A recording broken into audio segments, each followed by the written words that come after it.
Hello and welcome to the show. This is Andy Shed Live for Sunday the 21st of February 2021. It's Series 8 and it's Episode 8. Hello and welcome.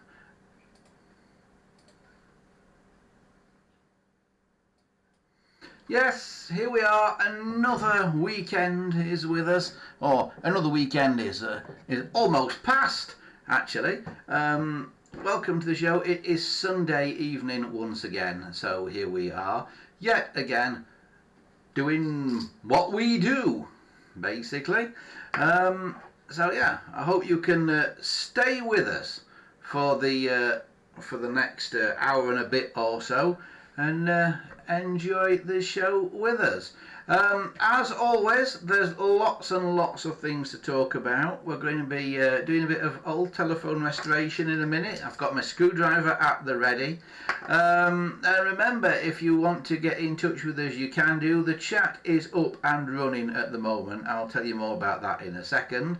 But also, if you want to, you can go to our website, which has finally had an update. andyshed.colepress.net is the place to go to on the web. It's like I say, it's had an update this week. It's had all the previous episodes put on there. So all the previous episodes of Andy Shed Live, or at least all the recent ones, shall we say, you know, this series 8 and that, all the back episodes and that are now on there, where you can find them a bit easier maybe than scouring the YouTube channel for them. So that's the website at andyshed.colepress.net. And remember, if you want to support the show on Patreon, you can as well. www.patreon.com/andyshed is the place to go for just $1 a month, I think it is, which is around about 80p in UK money. You can support us on there as well. Every little bit on there helps, and there are going to be some special things for patrons coming up very, very soon. And if you want to support us but don't particularly want to go the Patreon route, then why not have a look in our shop if you're looking for telephone bits or model railway bits and pieces. This is a new thing that we've just started doing last few weeks. andysemporium.colepress.net is the place to go to have a little look in the old shop there, and see if there's anything that you'd like to buy out of the shop. Right, as always on a Sunday evening, we have got, of course, the live chat. And the live chat should, with the magic of technology, appear beside me any minute now. There you go. There it is. There's the chat. So what have people been saying today?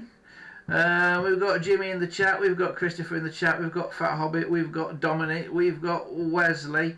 Jimmy says, hi Andy, I sent you an email in the week. I forgot to attach the picture. I've sent the picture again today. Yeah, I've just got that, Jimmy. I'll not be able to show it probably today. It'll probably be next week now. But yeah, it just pinged through to me just before we came on air here. Christopher says, hi Christopher. Fat Hobbit says, hi Fat Hobbit. Dominic, evening Andy. He's making homemade pizza tonight. I hope you enjoy your pizza there, Dominic, while you're watching the show. And yeah, Wesley's here, Christopher's here, Jimmy, Dominic, everybody's here. Fat Hobbit's here. It's all the usual suspects, as I generally say. I'm not very well centred on this tonight, am I? Let me just move my camera around a bit. It's that way, isn't it? It's really weird because the camera is like in no way pointing at me, but it's really peculiar how this works.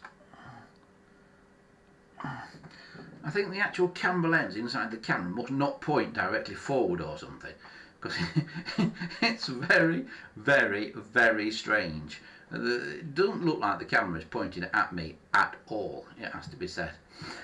Right. Okie dokie, so there we are, there we are so far. So what are we going to be doing on the show today? Well, today we thought we'd go back to our roots of telephone restoration today. And you may remember a couple of weeks ago I acquired a box full of telephones. One of the ones that I didn't show you out of the box, I'm just looking for it. One of the ones that I didn't show you out of the box was a 706. Now I'm going to show you this 706 now. Brace yourselves.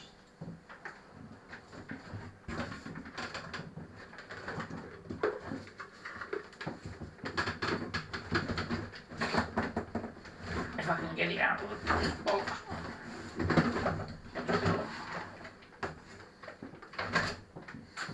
Right, here it is. You've probably never seen a phone in such a state, but that's kind of why I wanted to put it on here today, because you probably never have seen a phone in such a state. So I thought this would be a really good opportunity to do this one up live on the show and show you what doing one of these up involves. Now you can see the state of it. It looks like it's been like underwater in a muddy puddle or something. The dial just about moves and then it doesn't come back. Just look at the state of that. It'll get there eventually. Maybe sometime in the middle of next week I think that dial will return to normal. So yeah, I think the dial might be running a tad slow, don't you? So yeah, it's got a slow dial, it's got a dodgy line cord, it's got a dodgy handset. The handset isn't attached to the phone at the minute, and the curly cord has got a split in it just there. Oh, so we might have to replace that. So yeah, it's in a bit of a state. So tonight's project over the next hour or so is we're going to do up this phone and hopefully, if we're lucky, hopefully have it working by the end of the show. Right, just going back to the chat. Christopher says, did you get the email I sent to the PMG 400 series? Yeah, we've got that, Christopher. That's on the list of things to do. And Wesley says, did you get anywhere with those CNET problems? Yeah, we did actually, Wesley. Michael T, who is one of the people who wanted to join up with CNET, now has a number. Well, he has a couple of numbers actually off my Exchange, which is actually sitting on the windowsill here. My CNET Exchange. I don't know if I can show you actually. If I take the chat off a minute, you can see it. It's that box there. That is the CNET Exchange. This little box here. That's a sticker. That there below it is a little green light. If that little green light goes off, we're in trouble. But yeah, that is the CNET Exchange there, and it's working rather well at the moment.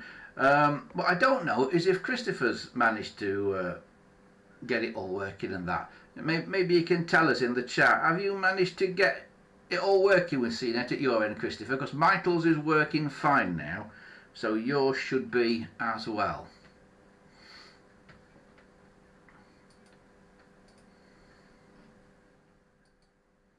Right, I'll put the chat back on. Dominic says, blimey, that does look pretty poor, that phone.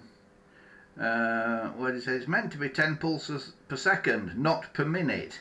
Yeah, I know, it's not very good, is it? Right, so where do we start with this phone then? Where do we actually start in doing something with it?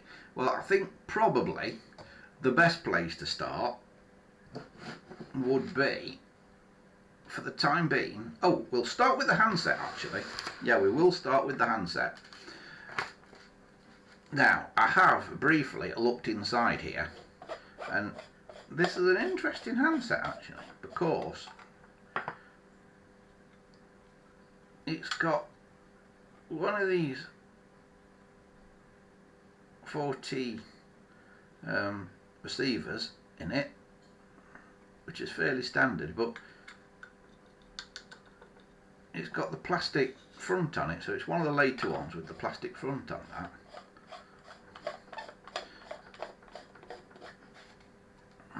And if I take the other end off, the actual microphone with the blue back is an electronic microphone, I believe that. So that should give good speech. That should. Now the problem we've got at the minute with this is it's a nice line cord, it's a nice curly cord, except for the fact we've got a little break in it there. Can you see that? That little break there. So we're going to have to try and replace it. And replacing these is never fun. So what we've got to do is take the ends off here again a minute, and we've got to basically take everything apart. So just undo these two connectors, white and blue, and there. Undo the red and the green at this end. They are tiny little nuts rather than being screws. So you ideally need a tiny spanner to get those nuts off.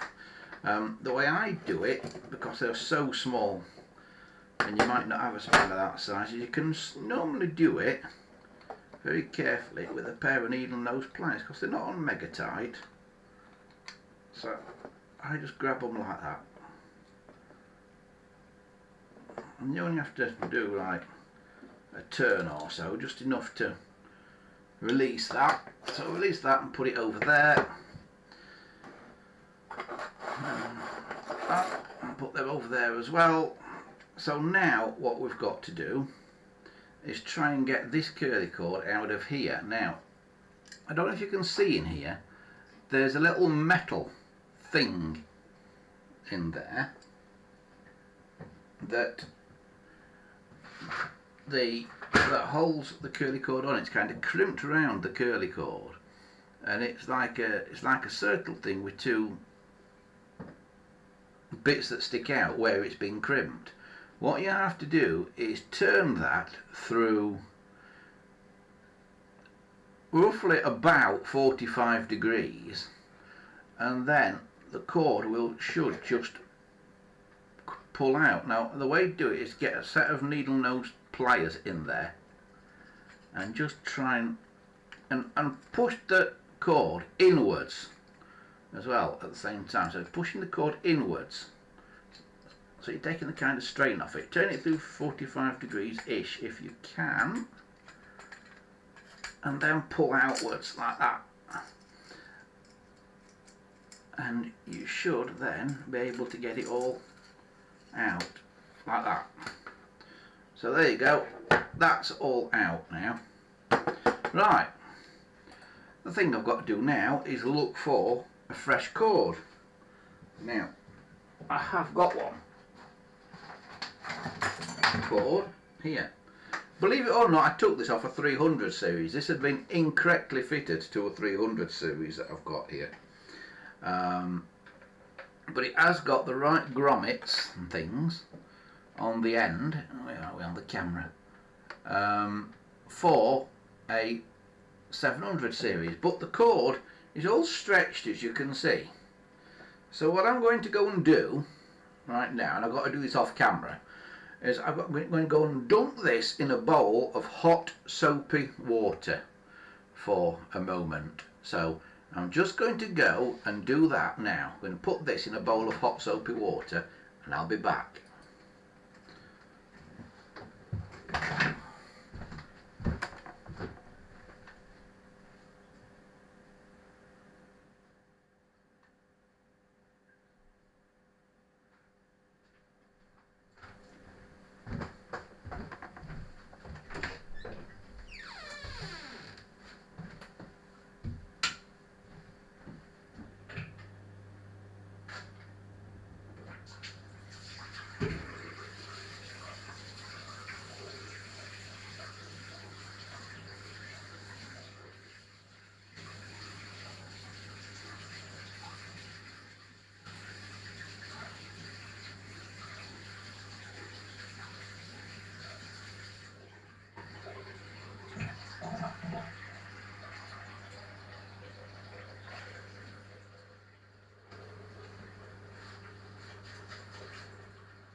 Right, so that's in the hot soapy water now. So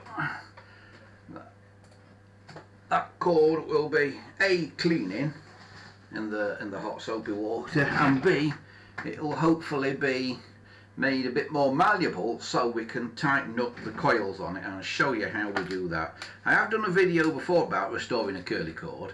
It is a standalone video on YouTube, but I'll show you on here what we do as well in just a moment.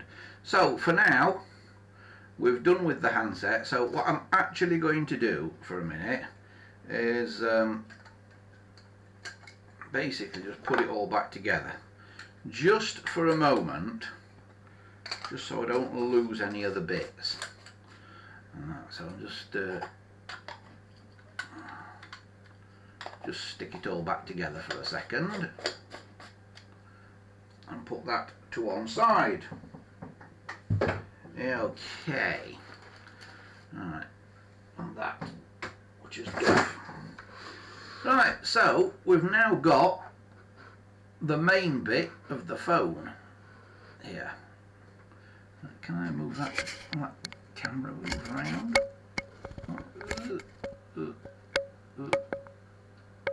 Something like that. Yeah. Right, so we've now got the main bit of the phone, which is absolutely filthy, as you can see.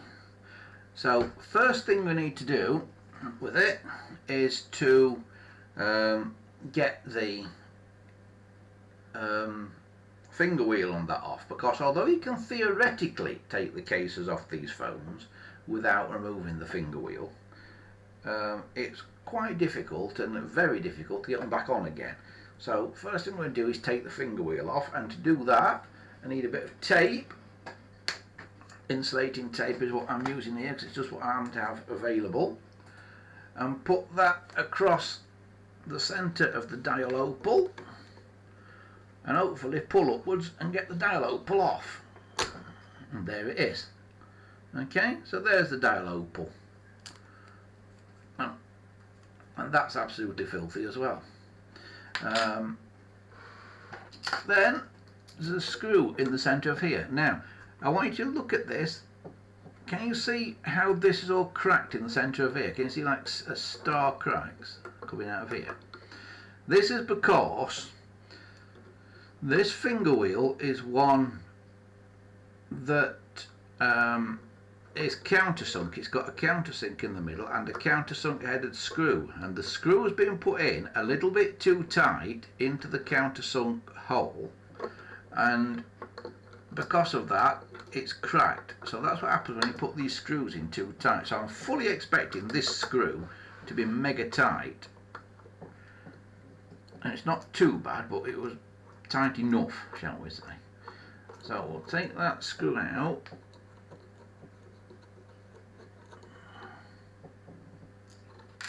lift that off the little peg, because through one of these little holes here there's a peg. Lift it off the little peg, take that out as well.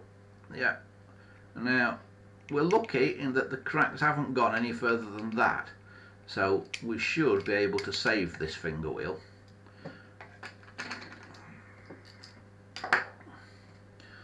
So now we've got the actual plate with the numbers on, the dial plate. Just look at the state of it. It's like it's been underwater. So we'll take the little springy thing off there, and then we should be able to get the dial plate off. We should actually be able to just tip it upside down and get it off.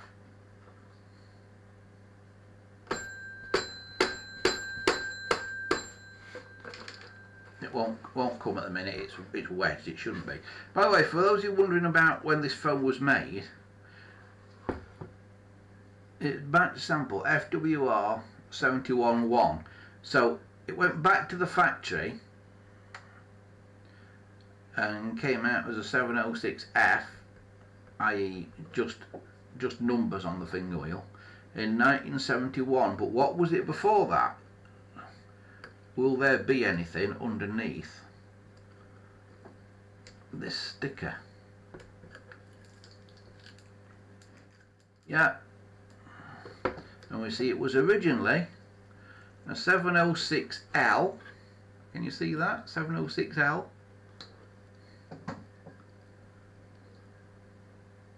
In 1961. Yeah? So it spent 10 years as a 706L and then became a 706F. And what I normally do, I normally pull these things off so I can see what they were originally. Then I put the sticker back on while it's still sticky elsewhere on the base of the phone. So now you can see the full history of the phone. Now, so you've got the original history that they cover up and the new history. So this is an early phone. This was from 1961. So if we wanted, we could restore this phone quite nicely. 1961, it would probably have had domed feet. See these feet with the recess in the middle? It wouldn't have had those, it would have had domed ones originally. It would have had an alphanumeric dial bezel around here, back painted, you know, all painted on the back. Probably wouldn't have had this carrying handle. That wouldn't have been there. There'd have been chrome escutcheons on here. And the dial, it could even have been a dial 12 in 1961. It was probably a dial 21. It probably would have had a blank dial plate. This plate would have been black and blank. The finger wheel would have been black. Because 61, I think, is before they started putting the little arrows on the finger wheel. So it would probably have been a blank back plate on there. So it would have been quite a nice 706, you know, nice early one. And it's a fairly early dial as well, because this middle piece here is brass. Later ones, that is plastic, but on this one it's brass. Right, I'm just going to pause for a minute and catch up with what's going on in the chat, because I've got loads of people in the chat tonight. Dominic says, my grey 706, which is now brown due to fading, isn't in perfect condition and is a bit of a mongrel. The handset cord has deteriorated in a similar way. Yeah, I'll show you what I do with the handset cords in a minute, Dominic. The poor phone has had so many trips to the refurb factory, the base is covered in FWR stickers. Christopher says, the old Ericsson signal post telephone at Flinders Street Station, I don't think they're not in use anymore. Oh, right. They're not. If they're not in use, they might want rid of them. You never know. You might end up with another signal post telephone. Vital T says, yeah, his CNET is all working. International calls too. You have to dial 010 for the international calls on CNET, and then the number that's in the CNET directory. So it's 010. Christopher says his CNET is not working on his ATA. I don't know why that is now, Christopher. It's probably at your end, I think, that now. You've probably just got a setting in it wrong somewhere. So have another go, look through all the settings on the ATA.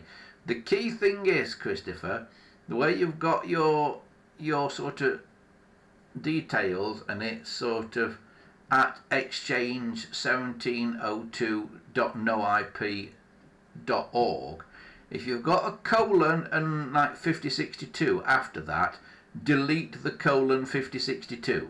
So it just wants to be like your number and then at exchange, and then your number at exchange1702.noip.org. But delete the colon 5062 off the end of it. Anywhere you've got the colon 5062, delete that, and that should make it work, because that's what what we did at this end and what Michael did, I believe. Right, I'm still carrying on here.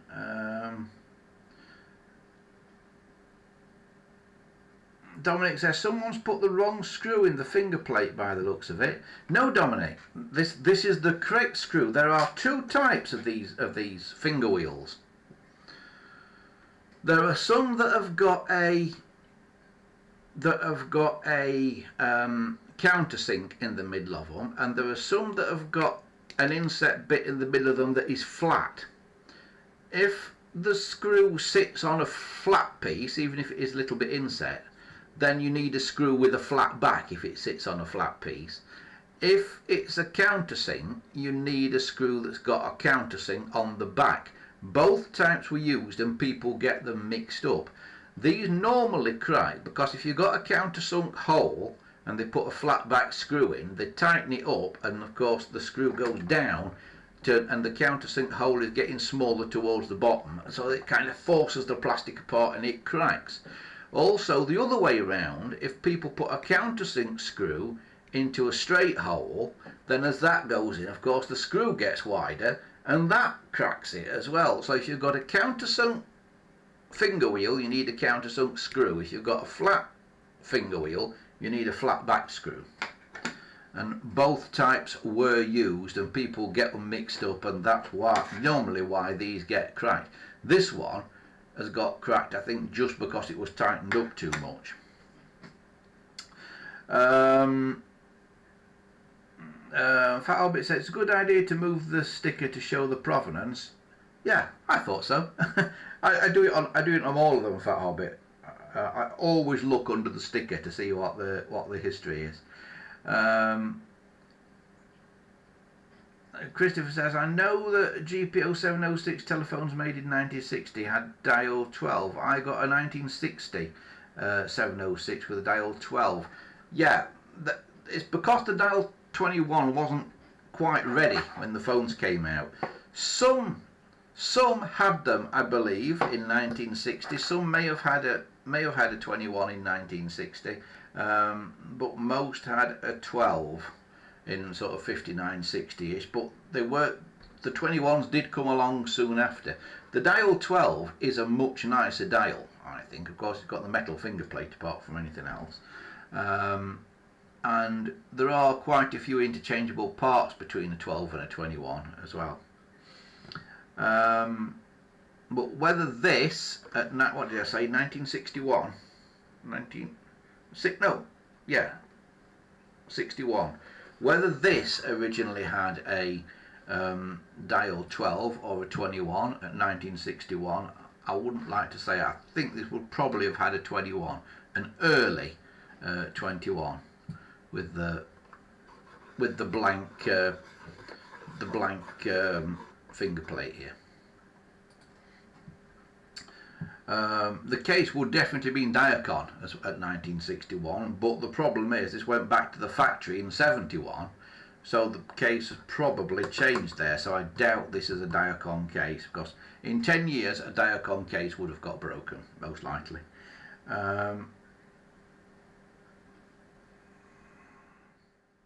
Christopher says, I might just factory reset my ATA and register it again. Yeah, you can do that if you want, Christopher. If you think you might have set something up in the settings of the ATA, if you might have messed it up somewhere along the line, yeah, just do a factory reset on it and put the details in that you put in before. Because you did kind of get it working. You could at least ring to hear. It was registering, wasn't it? So if you can get it to that stage again, I think you'll be okay now. So yeah, I would say do a factory reset on the ATA, and then try putting all my details and whatnot in again, and then you should then be able to connect up to it. It's all switched on at the minute, so you should be able to connect up. Right, so shall we carry on with this and do a little bit more? So it's time, I think, to take the case off. So, 2 screws in the top being a 706.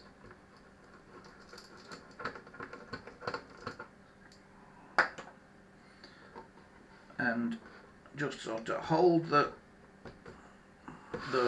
cords down at the back like that, hold them down with your thumb like that, and then lift, sort of thing, and lift the back up first, and then it should all just come off like that, and there we go. No pasters inside, interestingly. That is very shiny on the inside, that. I'm wondering if it is Diacon.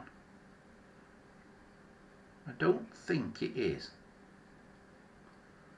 I don't think it is. But there is something very interesting about this, because if you look, in 1971, when they took away the lettered and numbered dial bezel and put a plain one on, they did not fit one that fits with the plastic bits like on a 746. They did not fit one of those. They actually fitted an original back painted type one, just with no letters painted on it, still fitted with the ring in the back. Now that is a rare thing, because they didn't do that for very long. They soon realised they could save some money by not having that metal piece and just having a blank bezel with an extensions that came through the hole in the case onto the back and kind of hooked over it, like you get on 746s. Most of you will know what I'm talking about there. So they didn't do this for very long, so that is quite rare. So we're going to put that case to one side for a minute, and we'll just have a look now at what we've got left here. So here's all the gubbins inside. We haven't got a handset cord fitted to it, remember, but here's what we have got fitted to it. So there's things we need to do here now, because we have to alter some of these connections to make it compatible with the modern UK plug and socket system.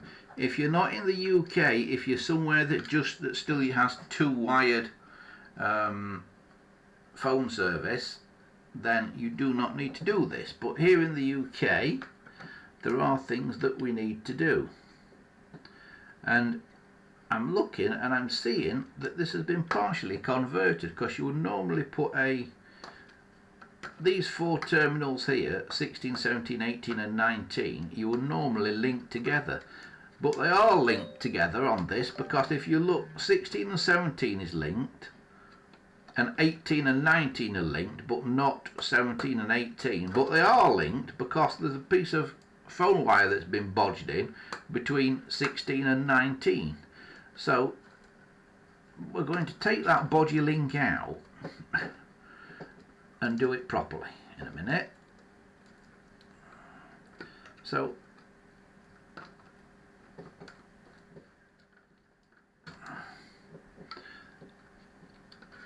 and I'm also noting here that even though this has got a line cord fitted, it's not actually fitted to anything in the phone. So the old line cord will now take off, and we're going to fit a modern one with a modern UK thing on the end of it, because at the minute the line cord has got those on both ends. That's the original cord, and while it's nice to keep those, well, you can if you've got the box that this would have originally gone into, the junction box. For modern purposes,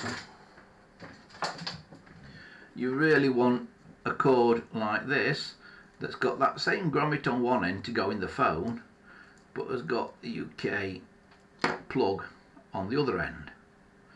Okay, so these are actually genuine British Telecom ones from the sort of 1980s. They are actually grey, these, and when Telecom went over to plug and socket, the leads that they supplied on all their phones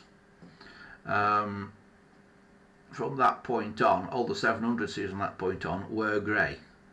The line cords were grey that they supplied on all of them. So when you bought a Yeoman or something from a telecom shop in the mid 80s, which was basically a brown 746, it would have had a grey cord like this on it, not a brown cord.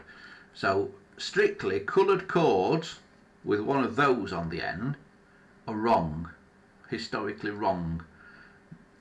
They should either not have one of those on the end. If they're coloured, they should have one of them on both ends, or to have one of those on the end, it should be a grey cord, of which this is one. So I'm going to unwrap this and we'll see about fitting it.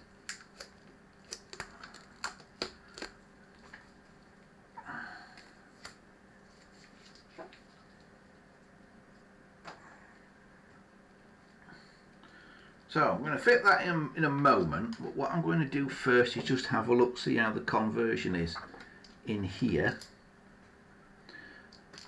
I'm not quite sure what that brown wire there is doing. Where's that off to? Is that off to one side of the bells? Bell circuit, I think it is. Right. We're going to have to do stuff with the dial in a minute, so I'm going to take the dial out for now. I'm going to release it with this screw up here, and that just lifts out there, and you can move that outside. Right. So something oddball has gone on with the dial connections here, because they should all be in a loom, the connections to the dial, and I'm on 1, 2, 3. I'm on T3 there.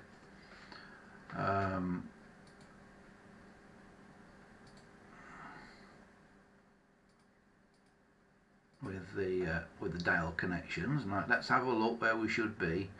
And T3 should indeed be brown. Look, if you look on there, you see T3, there is brown going to the dial from T3. So it looks like something oddball has happened with this dial loom. They're not, all the cables, all the wires are normally together in this loom.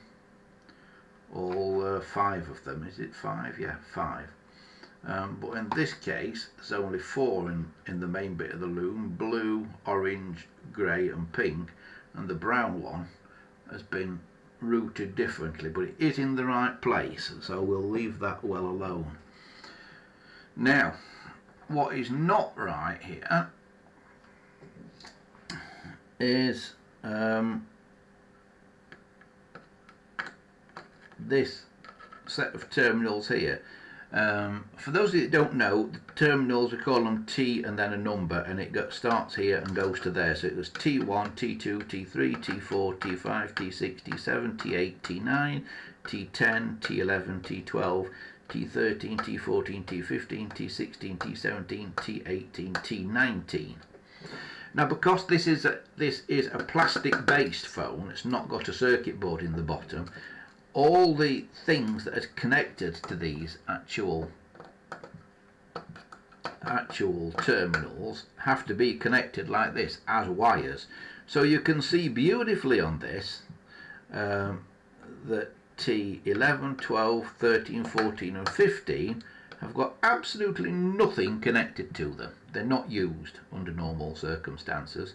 And that's why when we put the line cord on, the unused green core of the line cord, we park that on terminal 15, because that is a terminal that doesn't go anywhere, so it's just somewhere to put it so it doesn't waver about inside the phone. So also remember, we need to fit a resistor as well. So the resistor that we put in goes between T4 and T5, and it goes in the bell circuit. So if you look at that, the ring-in current comes in on the blue core of the line cord. So that comes in into T6, it jumps across to T5, it then goes through a 3.3 kilo ohm resistor to T4, it then goes from T4 off to the bell set. It runs through the bells in series, so one coil and then the other, and then it goes back to T16, and T16 is connected to one side of the line, the sort of return side of the line, because the line is the red and the white cores in the line cord, and T16 is connected to the return of the line, which is on T18. Can you see that? Which is the white core.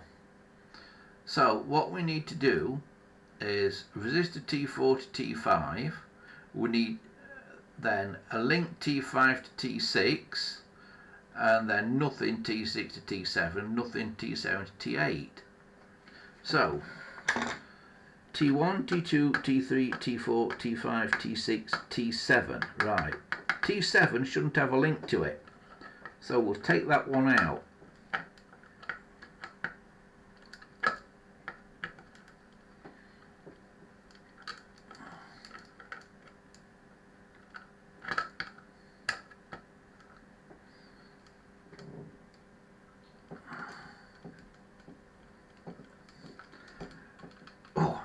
That's really tight. I might have to stand up on this one.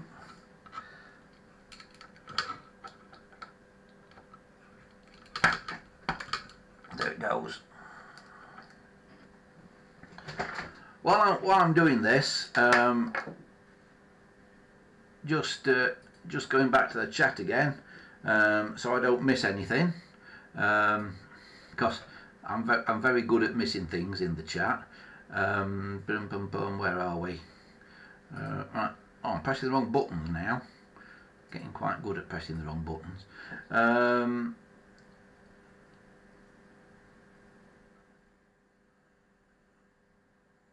Christopher says he's going to look through the settings on his ATA. He's going to factory reset it. Dominic says, do you reckon the Snowden trim phones had a glowing dial? I'm considering applying the same technique I used on the 1968 trim phone to my red Phoenix phone. I don't know. The phones that the Phoenix phones are made out of course, remember they were recycled phones basically.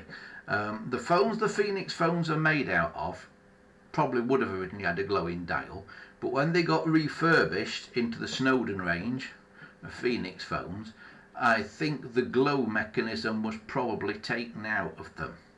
So what's it got? Has it got the tube in it now? Because I've got a lot of original trim phones that have still got the tritium tubes in. So if your red trim phone has not got the tube in, it probably didn't have it when it got refurbished. It probably took it out when it got refurbished. There was, I think it had already started by that time, by the early 80s. There was all this worry about tritium tubes being radioactive, and there was a big panic about it, and basically they took tritium tubes out of a lot of trim phones. Now the thing is, the radioactivity from a tritium tube is negligible. Even if it was brand new, I could sit in a room full of brand new trim phones and probably would not get irradiated. Because it's kind of background radiation levels. It's a bit like sitting in a room full of alarm clocks with luminous dials and thinking you're going to get radiation poisoning from that. You're probably not. I know the girls in the factory that used to paint the luminous dials on alarm clocks got radiation poisoning, but the reason for that is they used to lick the paintbrush and then dip it in the paint, then lick it again and dip it in the paint again. But the tritium also has a very, very short half-life. Now nuclear half-life is when something becomes half as radioactive as it was before. So the radioactivity halves and then halves again and halves again. That period of time that it takes it to half, that is called the half-life. And the half-life of tritium is very, very, very short, which is why the tubes now do not glow. So the radioactive tritium tubes now, they had very little radioactivity was involved when they were new. Pretty much no radioactivity is involved in them now. So that's the thing about tritium tubes and stuff. Right, who else have we got in the chat? What's happening?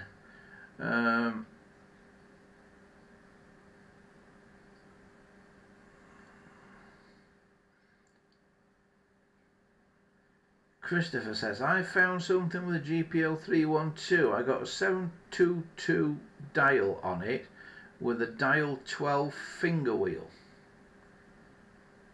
A 722 dial.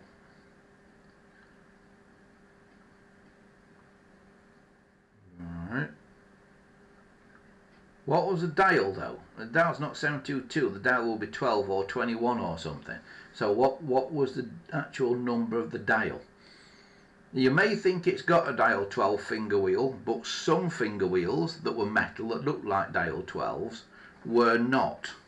I can show you on this one.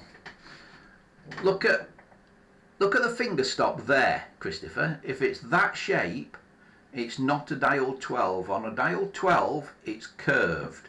If it's like that, funny shape on one edge and straight on the other edge, it's not a dial 12, it'll be a dial 20 something. Probably a dial 25, which was used for special uses. I'll call it special uses because it's difficult to explain what they were used for. It's not necessarily out of a phone box. For people go, oh, it's what they used in a payphone. Not necessarily a dial 25. It could be used in other things as well.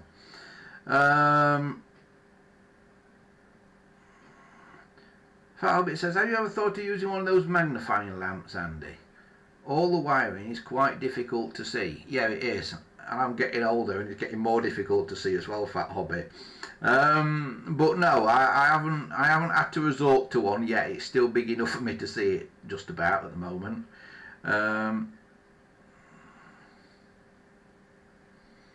Wesley says the half-life of tritium is 12 years apparently, or around about 12 years. So you see the trim phones are what now, 30 years old. The newest ones are 30, 40 years old now, so you can see why they don't glow anymore.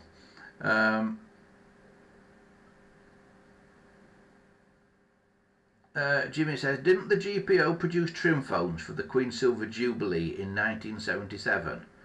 No, but STC did.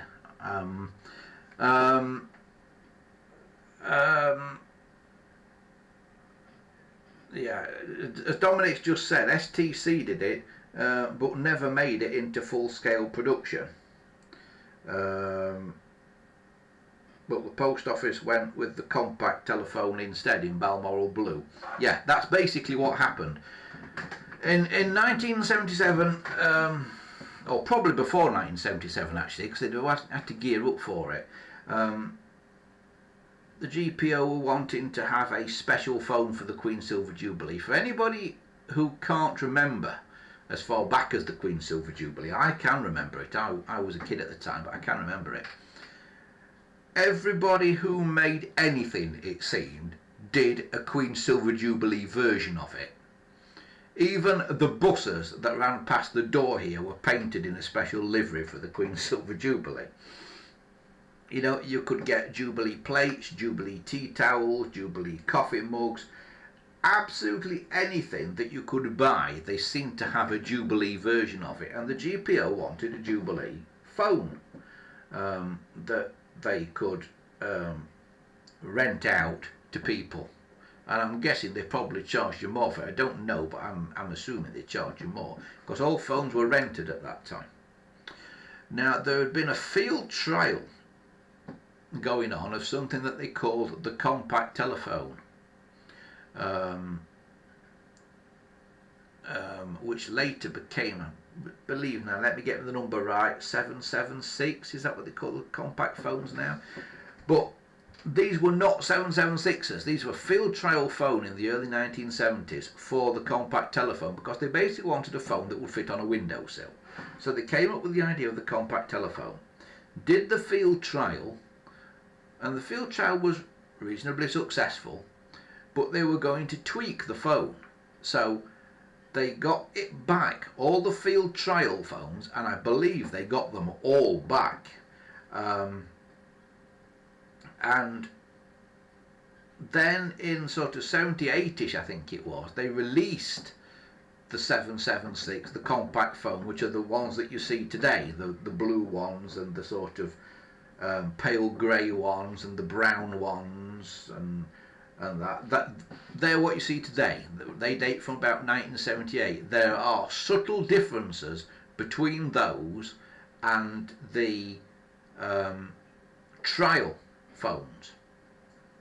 Okay, so what did they do with all the trial phones? Well, they went back to the refurbishing factories that the GPO had at the time, and they basically took the bodies off, put a dark blue, almost black body on them, and they came back out as these special Jubilee phones. So the Jubilee phones are actually not 776s, they are not the normal compact telephones.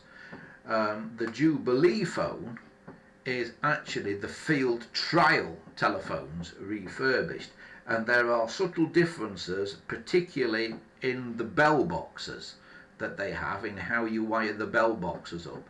So they're not 776s, the Jubilee phones, but that's what the GPO went with, because they've got all these trial phones, these trial compact phones sitting around, didn't know what to do with them, so that's what they did. Now STC, the manufacturer of the trim phone, they wanted to be the ones to make these special Jubilee phones that they heard that the post office wanted, so they came out with a Jubilee version of the trim phone, which was basically a white body, or maybe a very pale grey body, a blue handset, and you could have it either with blue keys for a push button one, a pulse dialing push button one it was, or you could have it with a dial, and it had on the handset, on the back of the handset, so on the top as it sat on the phone, it had a printed coat of arms of the Queen and that on it, ER 1977 and some various lettering. Now these turn up occasionally and people say, oh, this is a prototype, it never got made, and that it never got made, they only made the prototype, and people pay really stupid money for them. But they did get made, because as I understand it, STC made quite a large batch of them and gave them to all their employees as a gift in 1977, because that's the other thing. A lot of big companies gave all their workers Jubilee related gifts in 1977. So the way that I understand it, these phones, STC made quite a lot and gave them to their workers as a souvenir of the Jubilee in 1977. So when people say it's a prototype, they only made 2 or they only made 1, it's nonsense. They made a few hundred, and at least a few hundred, and that's why they pop up semi-regularly on eBay, where they do fetch a lot of money, but they are not as rare as some people would have you believe they are. And I've been in big arguments with people that own them that say, I've got the only one, I've got the only one, and they don't like being told they've not got the only one. But they are not as rare as you would think. They are certainly not worth a massive amount of money, and if it's the push button one, then beware, because that's one of the most unreliable phones that the GP ever had. The pulse dialing push button trim phone, really not reliable at all. You end up with dead keypads on them. So just be aware of that. So yeah, they did make a Jubilee trim phone. It did happen, but it wasn't an official release by the GPO. They were hoping it was going to be, because STC could have made lots and lots of them, but the GPO went with recycling their prototype compact phones, their test batch of compact phones instead. And that's why the compacts that you get from 1977, the Jubilee ones, are different to the later ones. Right, so back to work. What am I doing? I'm taking this out, aren't I? This link. So I don't need that link in there, so I can take that one out.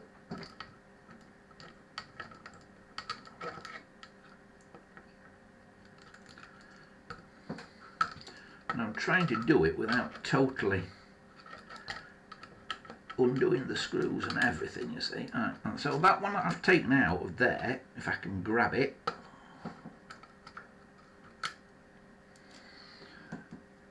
I can now put that one in there to do that link properly there. So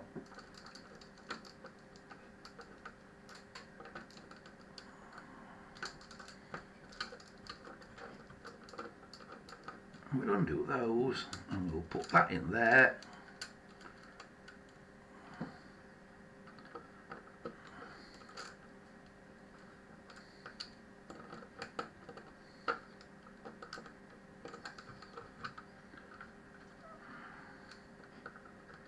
Can you believe we've already been going for an hour and 6 minutes?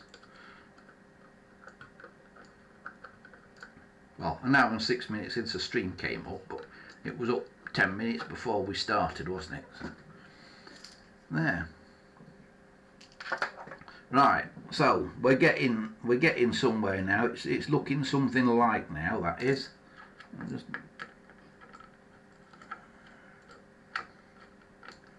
do that up again. Right, that's now looking a bit more like it should be. The only thing I need to do now is take out the link between T4 and 5 and put a resistor in there, a 3.3 kilo ohm resistor, which takes it from being a phone of a REN value of 4 to a phone of a REN value of 1. Now, when you plug phones in to a domestic system here in the UK, they can only add up to a total REN value of 4. Otherwise, there's not enough power in the line to make all the ringers ring necessarily. So at the moment, without the resistor, this is a REN 4 phone. Put that 3.3 kilo ohm resistor in, it becomes a REN 1 phone. So you don't need to put it in for it to work, but you do if you have other phones on your system as well. So I'm not going to put it in for now, because I've just not got one to hand at the minute, but that's why you would put it in there. Take that link out between 4 and 5 and put that resistor in there. Right, Dominic says something else I found out is that STC did a private Delta phone trim phone clone in white with an avocado handset. It's shown in a power signal box in a BTF film from 1972. Right, that's interesting. Avocado with a white handset. That's very interesting. Can you send us a link to that, Dominic? Can you send us a link to that film?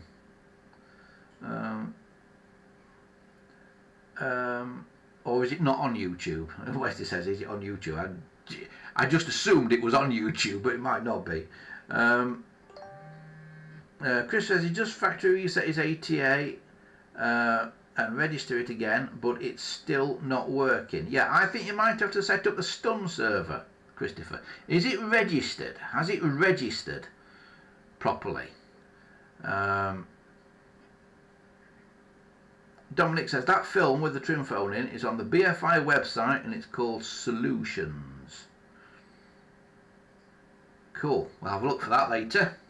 Right, yeah, Christopher, tell me if your phone's registered or not, please.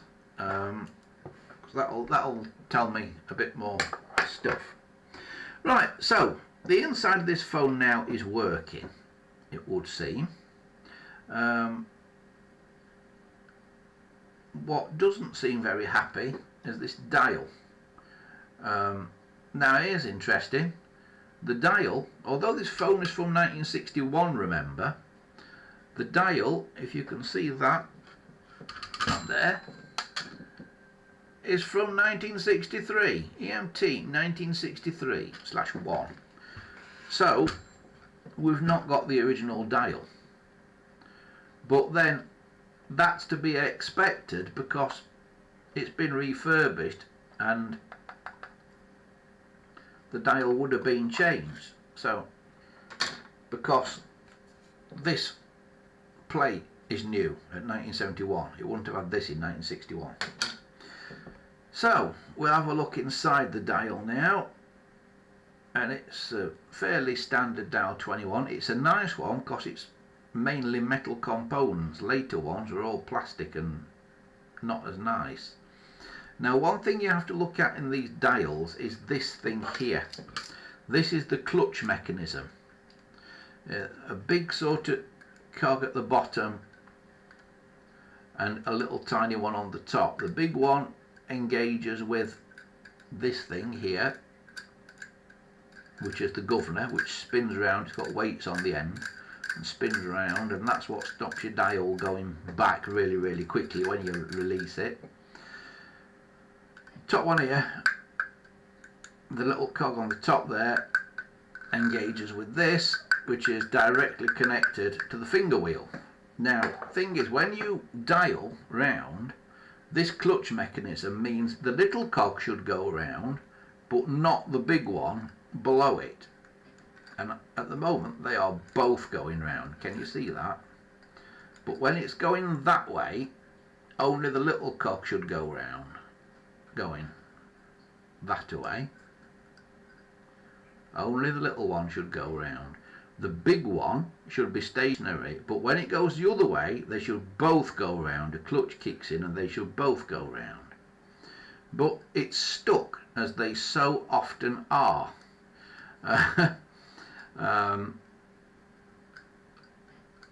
So what we're going to do is take that unit out and have a little look at it.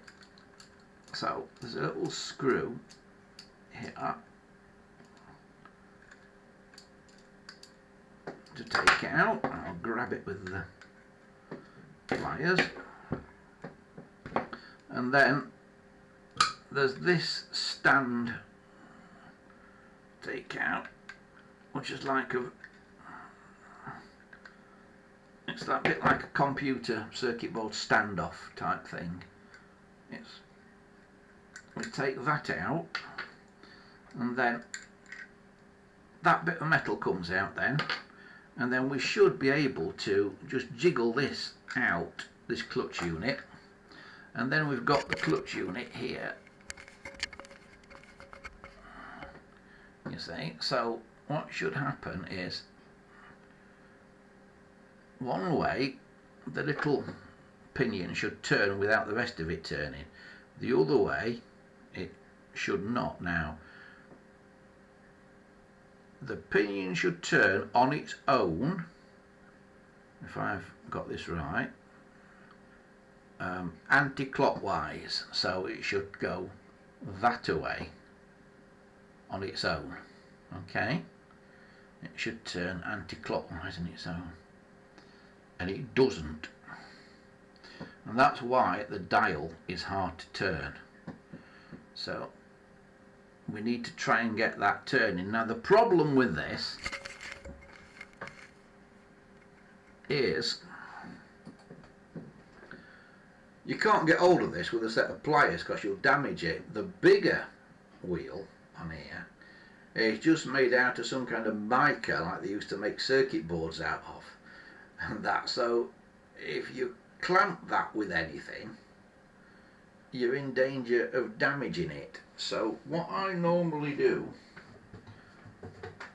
I try and hold it in my fingers, the big part of it, and then with the pliers I gently get hold of the pinion and try to turn it, and I believe it's going, this one.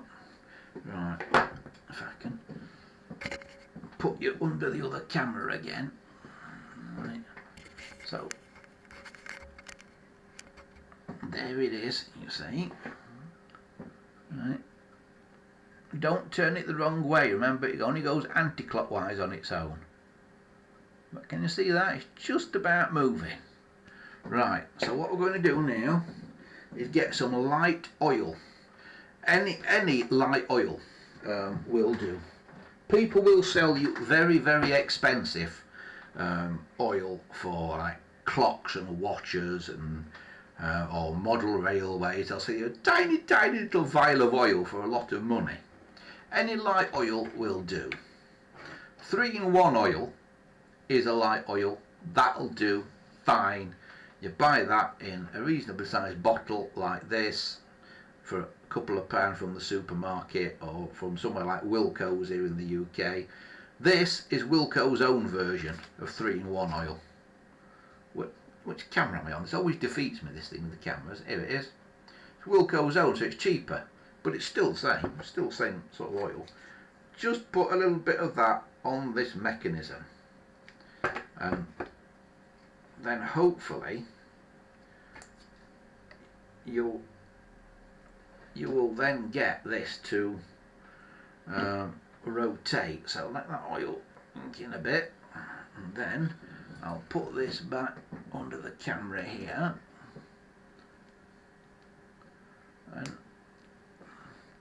and once you've got it moving a bit,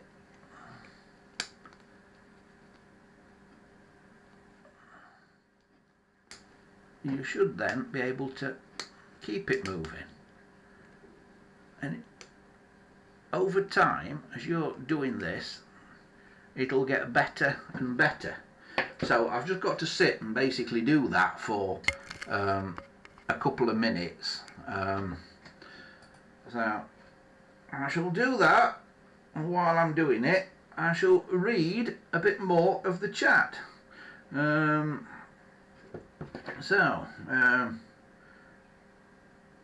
Jimmy says, gotta go, my mate is waiting to Zoom, see you next week. Okay, bye Jimmy, see you next time. Dominic says, the body of the Delta phone also doesn't seem to have a dial. Did STC make a blanking plate for their clones? No idea. I didn't know they did a clone of the trim phone. What I have seen though, relating to trim phones, is trim phone handsets being used for other things.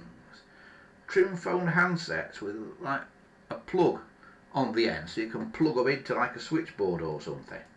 Yeah, just the handsets. I have seen those. So, I mean, the trim phone was basically STC's design, so I'm not terribly surprised if they used it for other things. I can well understand that might have happened. So yeah, I'm not totally surprised by that. It's going a bit easier now.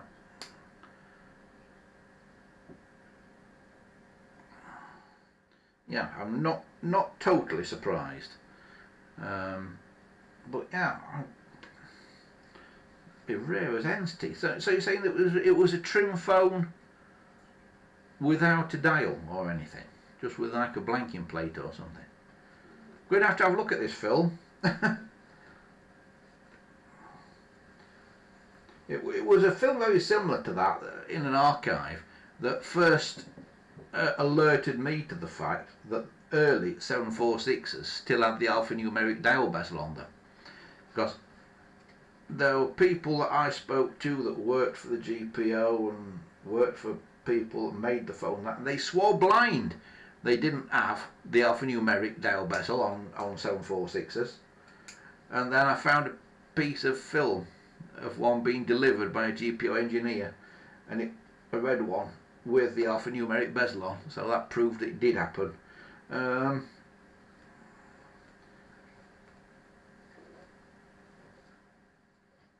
So yeah, archive film is a good way of, is a good source of information, because it can't change. Once it's on that piece of film, that information's there, isn't it, for all time.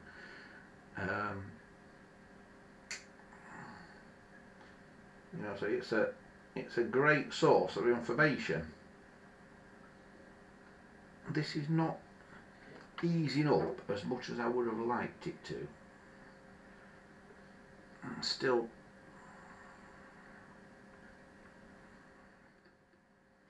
having to put more oil on it, but I've now got it held.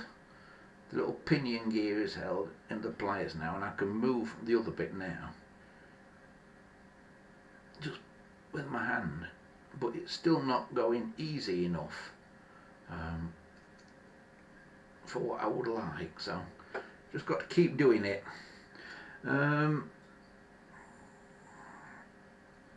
So yeah, this Delta phone, this sort of trim phone clone from STC, sounds like it was interesting.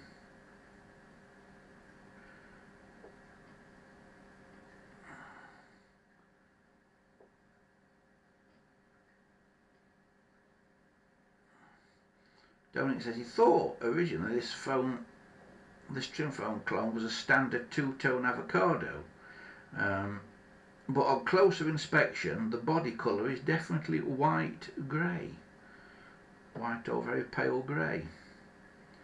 Yes, I wonder if that's the same body that they used on the Jubilee phones that they did, because that was white or a very pale grey as well.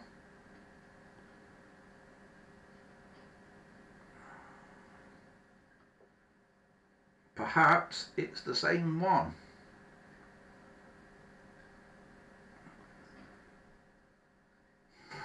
I've got this moving, but it's still not really moving enough for my liking.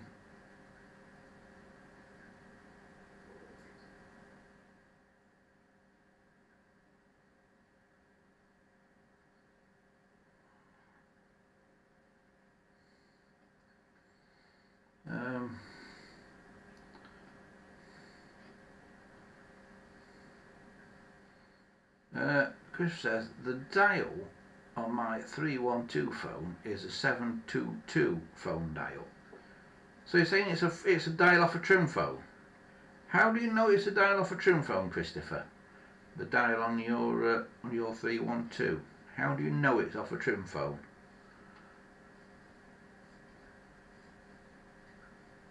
I mean, there is a way of telling, but I'm interested if that's how you know, if you know in some other way.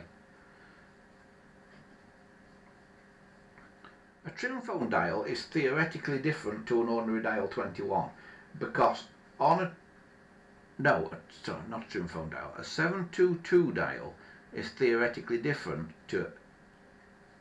Right, let me start this again. Yes, a trim phone dial, I believe, is theoretically different. A trim phone being a 722 is theoretically different to an ordinary dial 21. Firstly, it's got space to put the tritium tube in, but secondly, the force you need to turn the finger wheel is supposedly less, because originally they tried ordinary dial 21s, but because the trim phone is a lot lighter, the trim phone scooted across the desk because it's a lot lighter than a 706 or a 746. So they supposedly had dials that didn't take as much force to turn them, so the phone didn't actually scoot across the desk when you tried to turn the dial. Right, this is going much easier now. Still not easy enough, but it's better. So I just need to sit and do it, keep doing it for a few more minutes.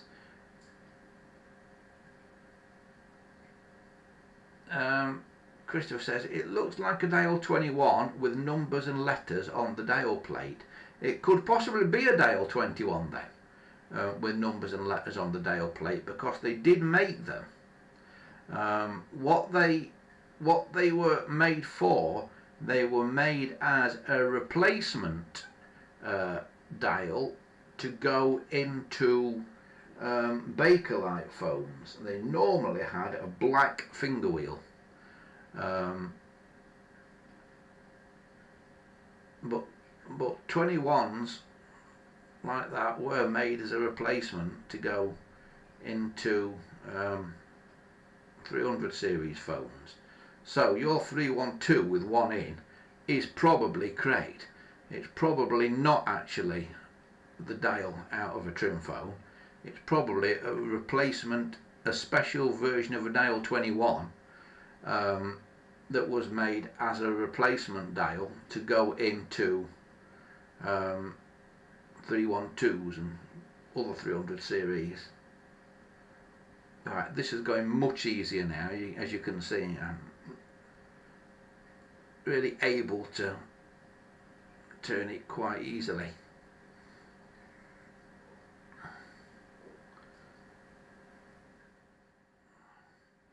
Wesley says, dial 21 with numbers and letters was an in-service replacement for dial 12s. Yeah, so that confirms what I've just said. Wesley's agreed with me basically there. So when the dial 12 and your 312 went defective, they put a dial 21. Has this dial 21 that you've got, Chris, has it got a black finger wheel? Because they generally had black finger wheels when they had the alphanumeric finger plate.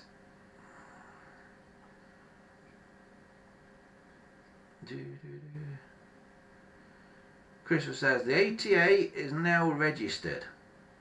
Excellent. Right, try ringing the speaking clock, Christopher. 98081. Just type 98081 into it. This is going really easy now. Look, I can just do it with one finger now, that way, but it doesn't turn at all the other way. And that's as it should be.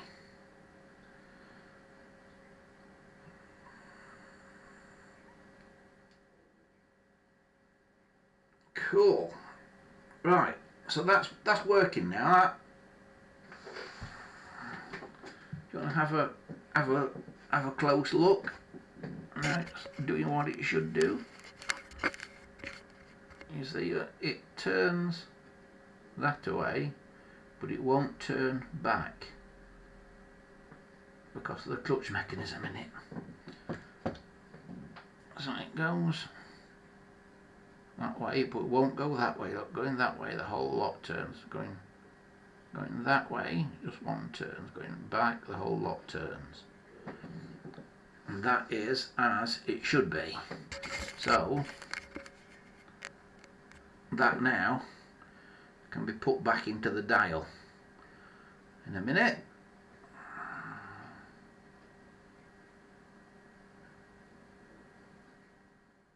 Chris says the 21 had a dial 12 finger wheel on it. That's possible. Was it very shallow then, Christopher? Because if you put a dial 12 finger wheel onto a dial 21, well, a dial 21, the problem is a dial, if I take this dial as an example, see how relatively flat that dial face is. A plastic finger wheel is much thicker than those metal finger wheels. Now, when you put that on there, there's some depth to put your fingers in. But put one of those very flat metal finger wheels on there, there's not much depth to put your finger in. And what they did on the ones that were used on like dial 25s, they put a bit on the back of the dial, a very thick brass bit to make it stand up. Now on a dial 12, the centre is raised quite considerably. So that's why the flat dial has got more depth on a dial 12.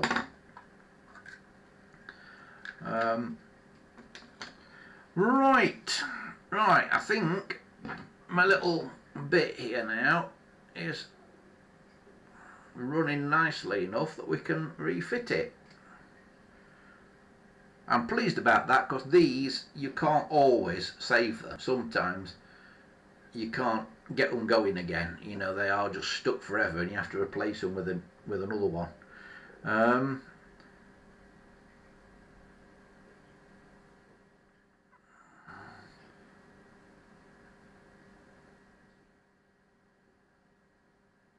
Right, so that's that. So that can go back in the dial in a minute. So how's the dial working otherwise? Oh dear, it's still very sticky even when there's nothing attached to it, so that must be in the spring mechanism. Now that's making that sticky. So may have to take this screw out and have a look in there. Right, what I'm going to do is try and dribble a bit of oil into here. What you tend to have to do with these dials is over oil them, and then when you've got them freed up, the over oiling that you've done to them, you then have to wipe it, you know, try and wipe nearly all of it off again.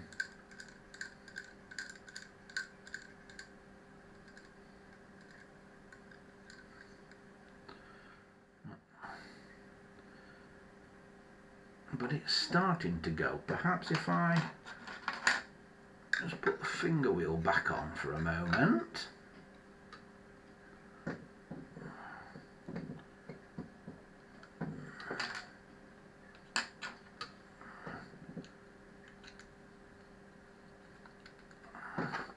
Together with its screw. Now, of course, I've took that clutch mechanism out. This, it should just be the spring all in this, so it should come straight back now. So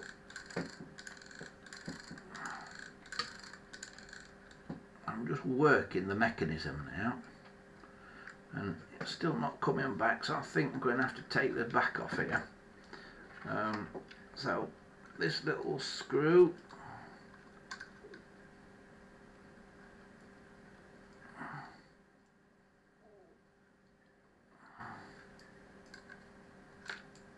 has to come all the way out. But mine is still connected to the phone at the moment. So take that little screw out, then slacken this screw.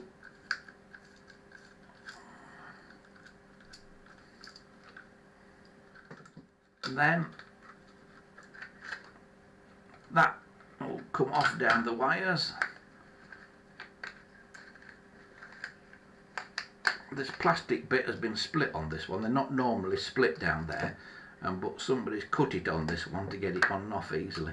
And now you've got access to all the contacts and things here. And you just make sure they're all opening and closing as they should, which they are. And then you've got the spring mechanism in here, so I'm hoping if I can dribble a bit of oil into that,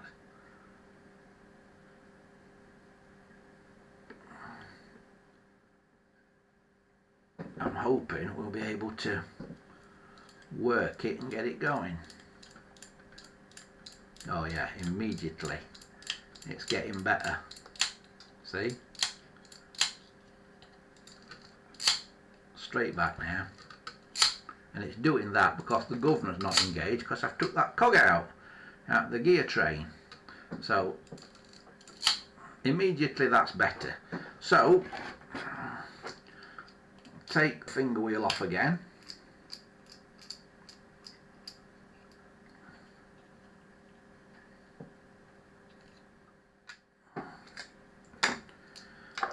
Doopy doopy doo doo. So finger wheel is now off again. There. And I can now put my little refurbished clutch mechanism back in.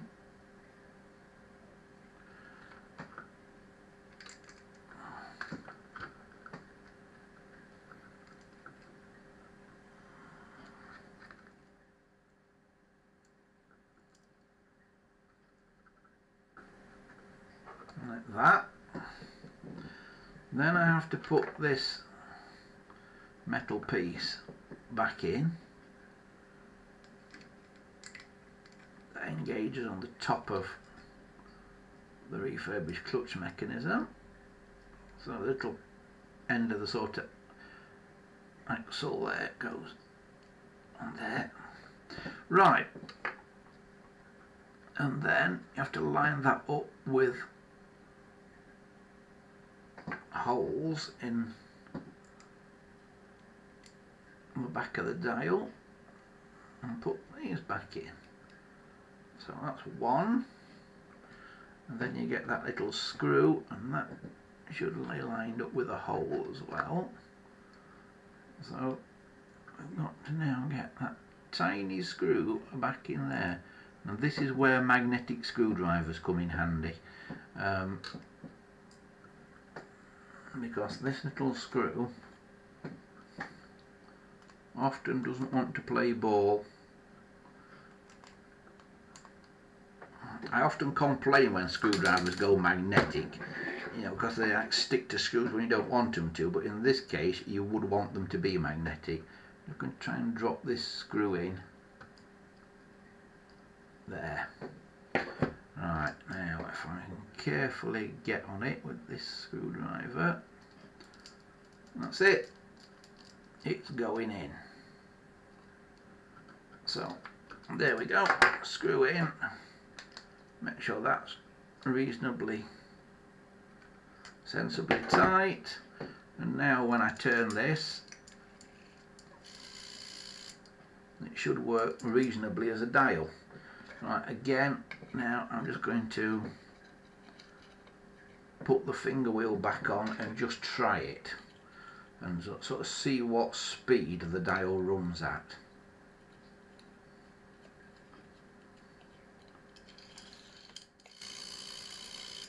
Not bad, a little bit slow. It wants to go that speed, it wants to go 1/1001. That's what it wants to do, really.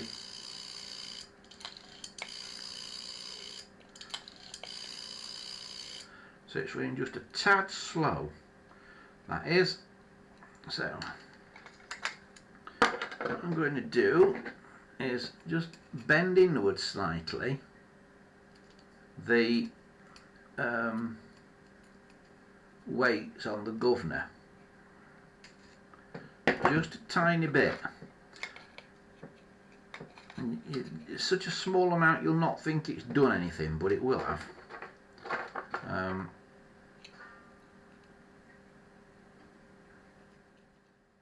Because the further those weights can spin out, you know, the further apart they can get, the slower the dial goes. 1/1001, 1/1001, 1/1001. Now it could still be a little bit faster perhaps, but it is a bit better than it was. 1/1001. Yeah, I think that'll do for now, because as the oil soaks in it'll get faster as well. So if you set it to the correct speed now, having literally just this minute got it going from being a seized up dial, as the oil soaks in, maybe so to this time next week it'll be going too fast. So there we have it, that's that. So next thing to do now is clean up this dial faceplate, and to do that you can either use Brasso or T-cut is what I use. T-cut, car colour restorer. It's basically a very slightly abrasive polish, just very slightly abrasive. It's just abrasive enough that it's a really good thing for like polishing plastic and things. So this that plate now, give it a good old rub.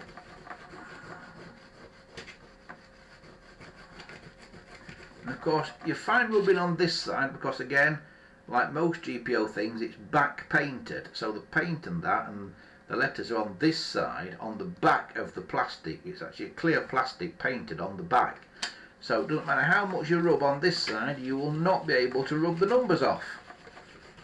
If you can rub the numbers off, it's not a genuine one.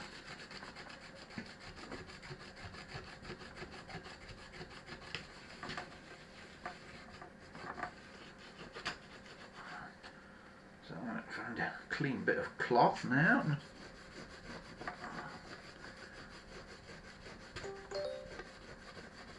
Buff it up.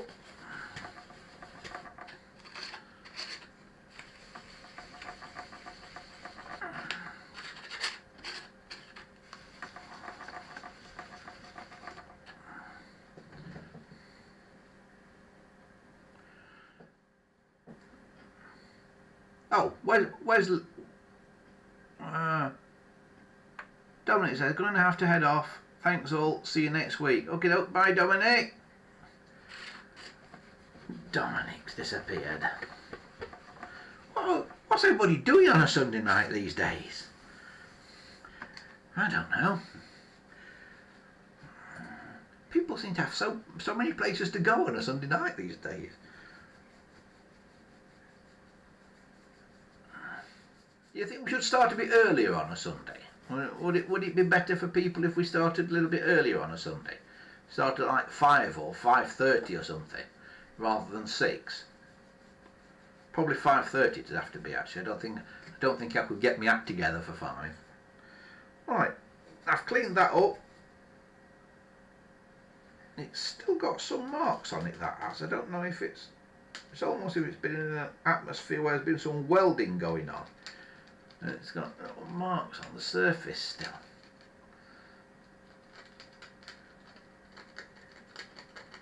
So this has been some welding taking place. It's like weld spatter on it. But it's a lot better than it was.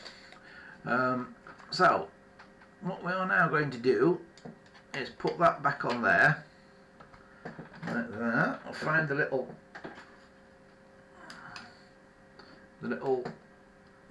thing that goes on it. Hang on, you're on the wrong camera. So drop that back on there like that. The little spring clip goes back on it like so, and then on the back here I need to put this plastic thing back on, plastic cover. Sometimes these plastic covers are missing, they're not absolutely crucial. And then this ring goes back on, and there's a hole. Remember, I took a screw out there, and there's a little slot out of that ring there. They have to line up, so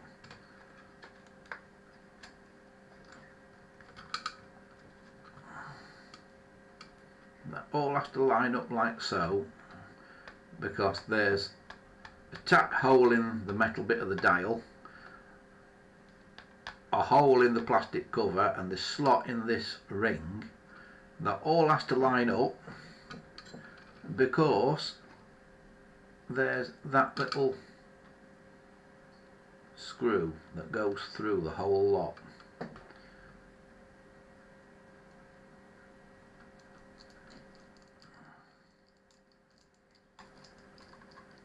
And holds all that together like so. Okay, that goes in there. And remember, do that clamping screw up again.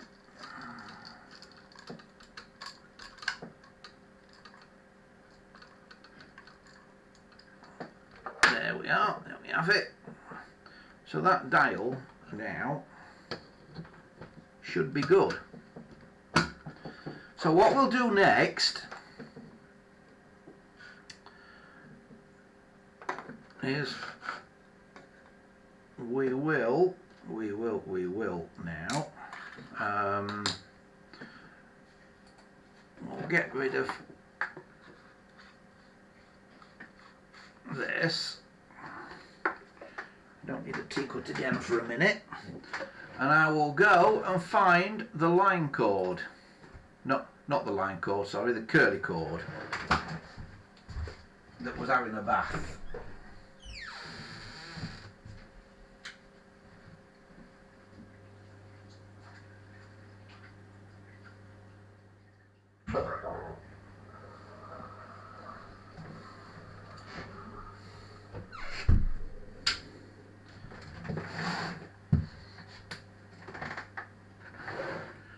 Right, I've got the curly cord now that's had its bath, and you see how stretched out it is. Yeah? Right. The way to make this a tighter cord is to twist the coils of the cord the other way. So starting at the end, you have to force it to twist the other way. And I don't know if you can see what I'm doing here. I'm forcing the twists the other way. I can't make it any easier to see, but if I do it slowly, you might see what I'm doing. Right? So I'm forcing the twists the other way. Yeah. And as I'm doing that, it magically tightens up the cord. Now it's been in hot soapy water, so that's A, cleaned it, and B, it's made it a bit more malleable for doing this. Although the water had gone fairly cold, so I left it for so long. I don't normally leave them for that long. But you see how that is now a tight cord again. Granted, it's not the neatest cord ever, but it's better than it was. Some work better than others. It depends how bad they are in the first place. It depends also exactly what the cords are made out of, how much abuse they've had and been stretched and pulled around over the years.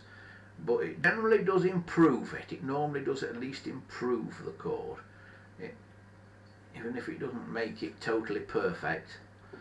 So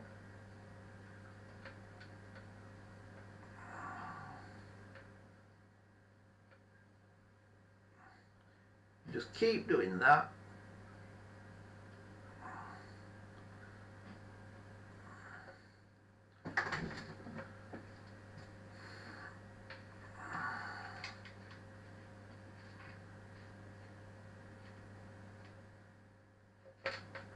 Oh, now something's gone wrong there.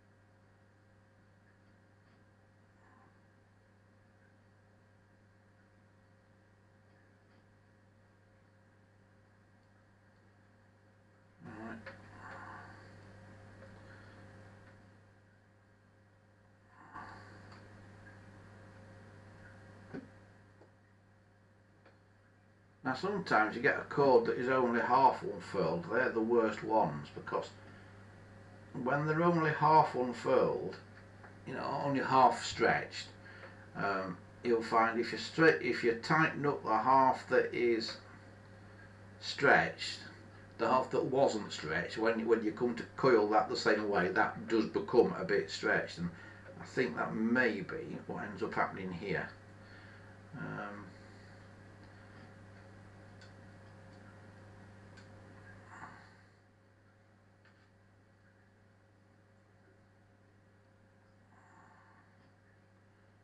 Certainly not going as well as I would have liked this.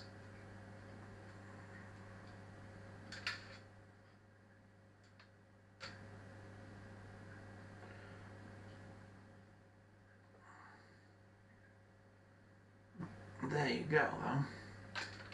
You sort of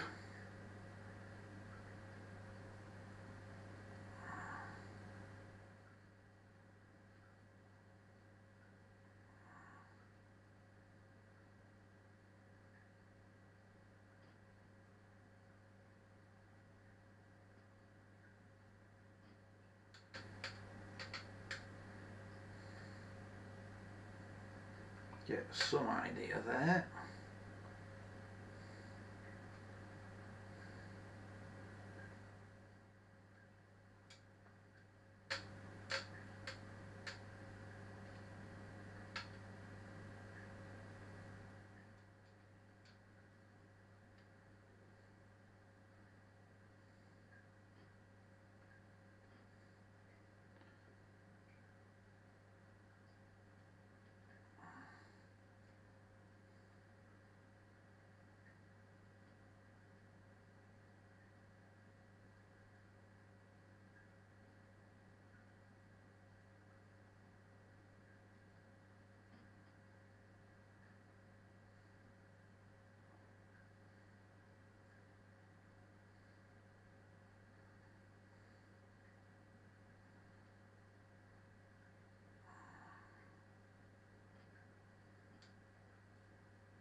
Now, it's not worked particularly well, this one. Like I say, some do work much better than others.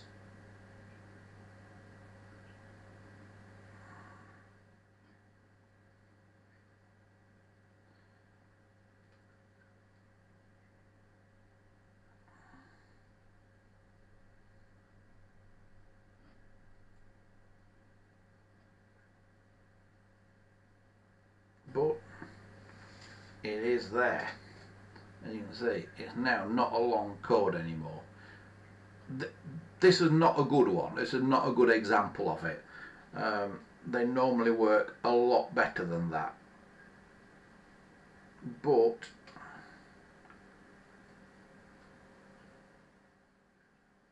it's there. It is an example of sorts. Now there are other ways of doing this. You can wrap the cord around a stick and put it in somewhere in a hot atmosphere and do it that way, and that helps as well. But this is a quick and nasty way of doing it, for getting your curly cord fitted. So what we need to do now is we'll go back to the phone and we'll have another look at the diagram. So the curly cord, to the handset, it goes red to T1, green to T2, blue to T3, white to T10. So red, green, blue, white. Yeah? So we'll do that then. So T1,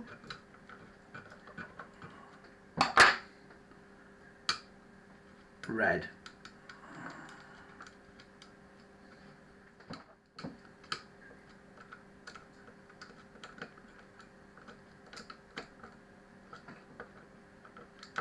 T2,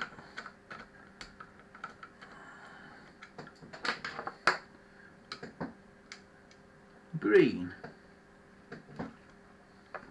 Of course I'm doing it sort of backwards and upside down so you guys can see it in the camera.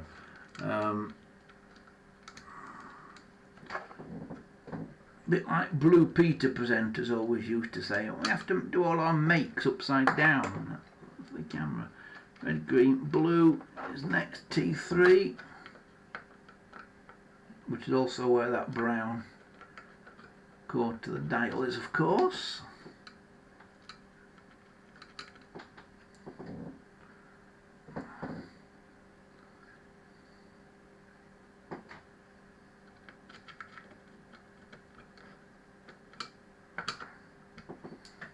And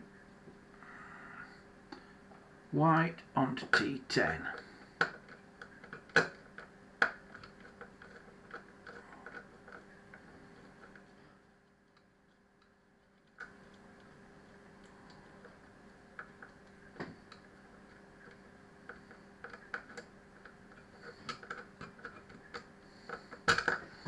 Okay, so that's the curly cord sorted at that end.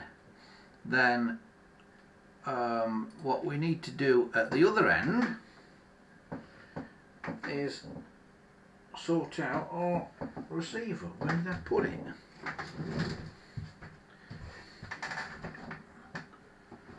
Put it to one side, didn't I? And then it disappeared. There it is. So here's the receiver. So we've got to take this apart again now.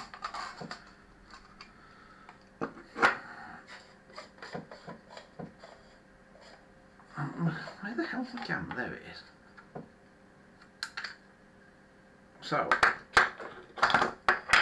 all bits on the bench again now. So what we've now got to do is get the other end of the curly cord and stuff it in there. So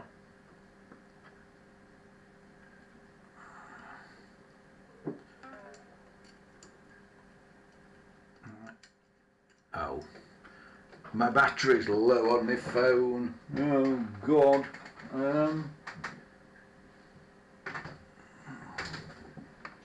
Right, I am now looking for something to charge my phone up. Just bear with me 1 second.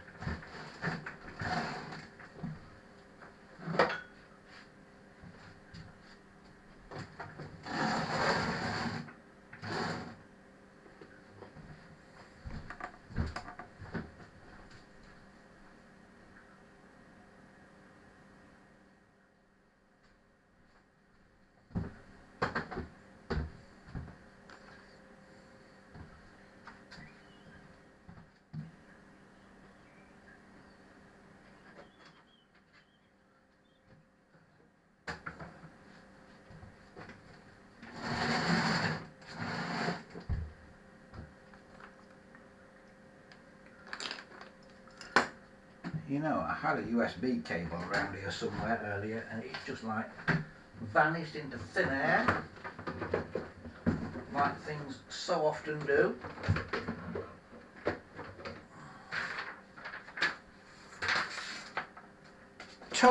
Totally vanished. I've got about 3 USB-C charging cables somewhere and they just like vanish into the ether. Totally vanish.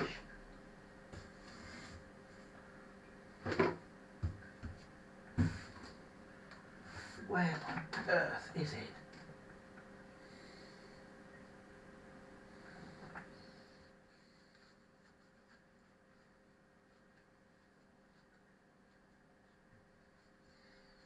Right, it's alright. I'm looking for it. Things just disappear. Cables just vanish. Oh mate, they just literally just go somewhere. And I have no idea where. Sure this house is haunted.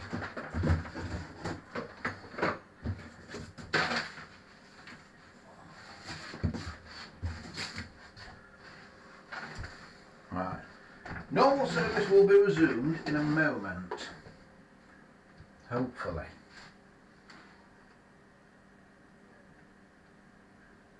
There's the charger. Where's the cable?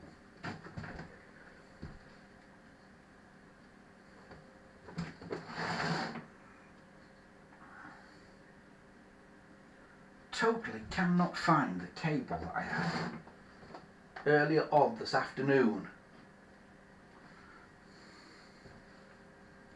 Right, we'll have to make do without it a minute.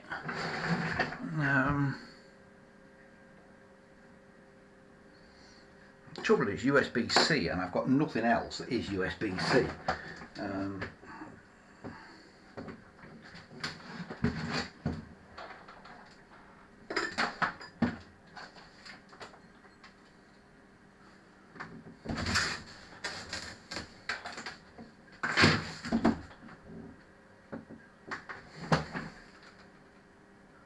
got it. I've got it. I've found it. Right.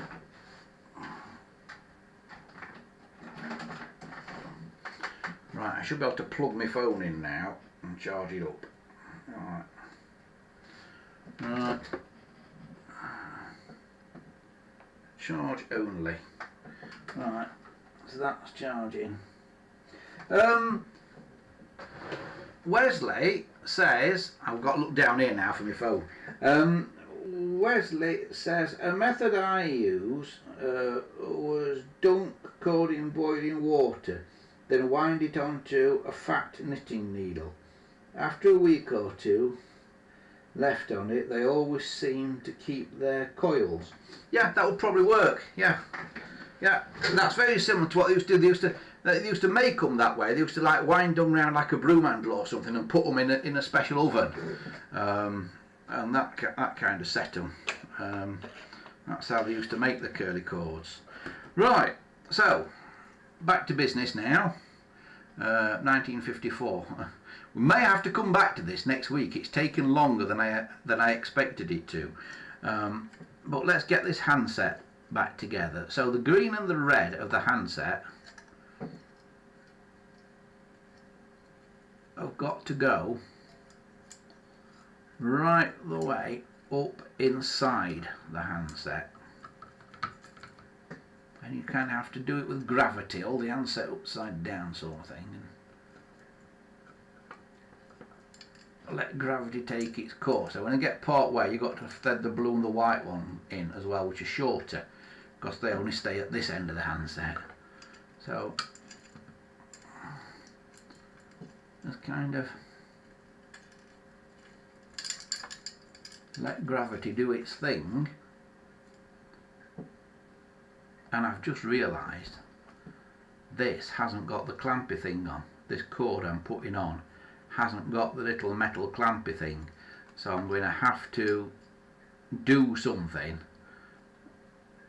to hold that in there, because it ain't got the clamp that should be on the inside of there, that little metal clamp. It's missing that and I hadn't realised, so I'll have to do something to fix that in. But there should be a little metal clamp that goes in there, turn it basically 45 degrees, and it should then hold it in. Right, anyway, what I have got now is red and green up here.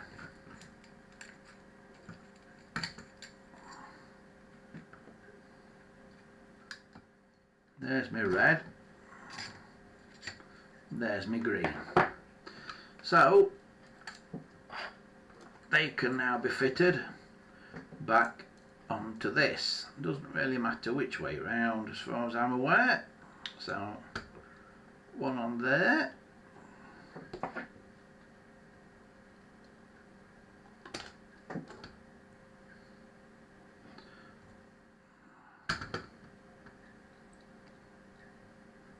and one on there,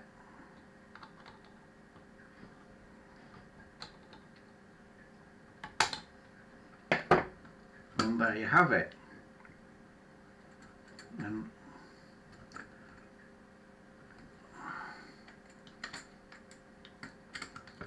that should then all fit back in there like that.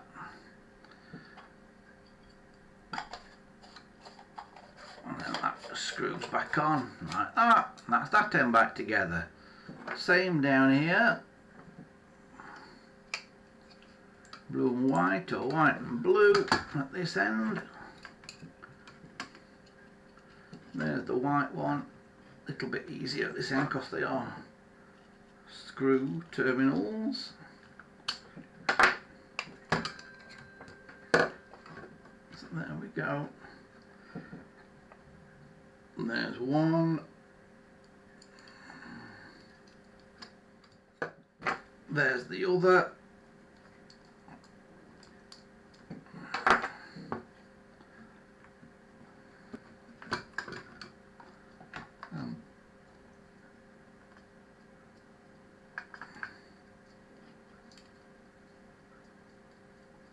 And twisting them like this is something the engineers used to do, sort of make the cables a bit shorter when you want them to be. And then that goes back on there like that.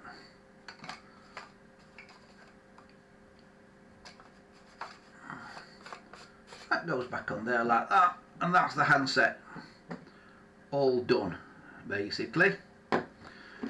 Now, shall we do the line cord while we're here? So we'll take the line cord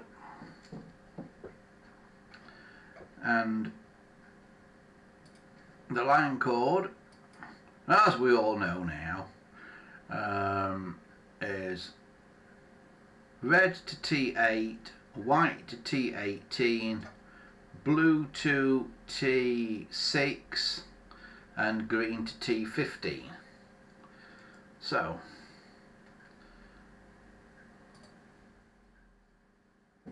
let's start out with that. So red goes there.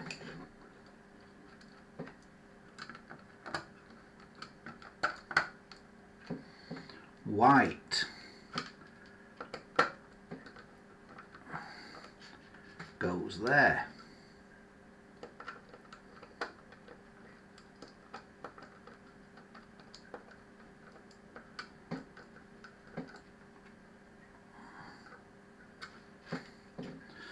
Green goes there, which is not connected to anything.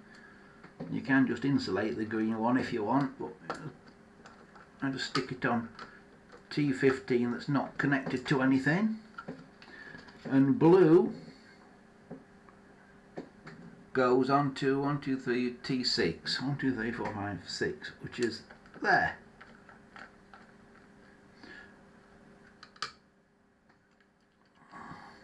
And remember, if you want to make it Ren 1, you've got to put a resistor, a 3.3 kilo ohm resistor in there, because it's got 500 ohm bell coils. So your resistor would normally go between T4 and T5. So that's that. Now, for some reason that I've never quite understood, although your main part of your line cord is on that side of the phone and the main connections of your curly cord are on that side of the phone, for some reason GPO always used to swap them over, so they crossed like that. So when you put them back in the actual phone, they are supposed to be crossed over like that. It doesn't really matter, it kind of a bit depends on which hand you want to hold your handset in, but to be prototypically correct, they used to cross them over like that. So at that stage now, if I reassemble the dial for a moment, we should have a working phone. So I think what we'll do now is we'll try it. Now, some of these, and this one is no exception, have an engineer's thing here to hold the hook switches down. See that? I pressed that in and I held the hook switches down. If I just press down on the hook switch, it releases it and they come up again. But that thing there is what holds them down. So press it down, press that in, that holds it down. So that makes the phone think it's on a hook. Okay? So now if I plug in, and I'm going to plug into 23 on here, if I now plug in 23 on there and I call this phone, hopefully it'll ring.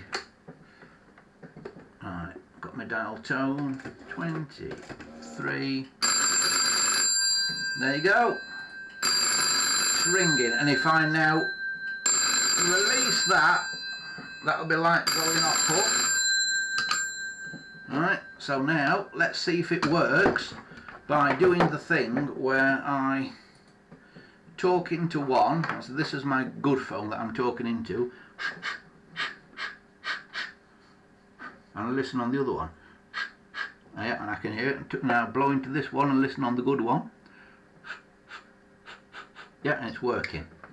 So this phone is working. It is absolutely working. Brilliant. And can we dial out from it is the question as well. So let's try that. So off hook, there's my dial tone. I'll dial 21, which is the other phone. And there you go. The other one is now ringing. There.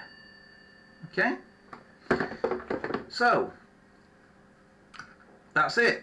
We've now proved that it works, basically. So I can now unplug it again for a minute, and I think that is where we'll leave it this week because I'm rapidly running out of time. So that's where we'll leave it, and we'll put the we'll do all the case and that, and putting the case back on and cleaning up the dial and that on the show next week.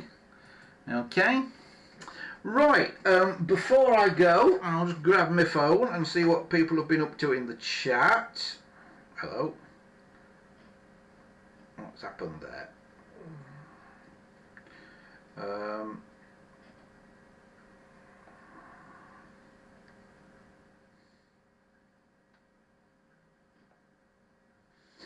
Right, what are people in chat?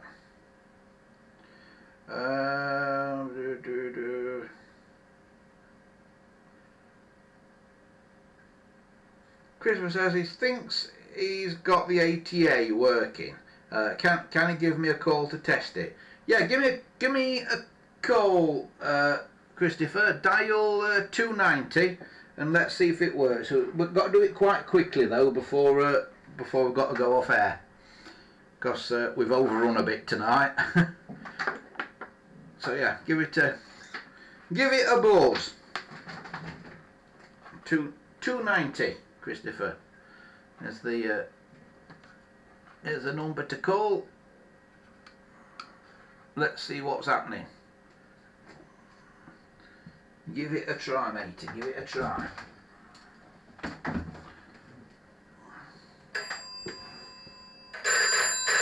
Well, it's ringing. Now, you won't be able to hear him on the show.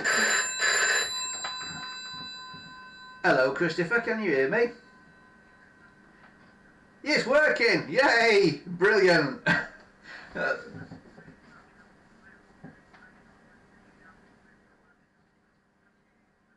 Yeah. The live stream, when you're on the phone, the live stream's a bit weird. It's got at least a 20-second delay on it. Yeah, and the clock works as well. Brilliant. That's smashing. That is. That's fantastic.